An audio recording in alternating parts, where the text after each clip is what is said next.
today's video, magagawa tayo ng ating breakfast.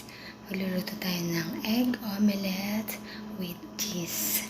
Ayan guys, so ito yung ating mga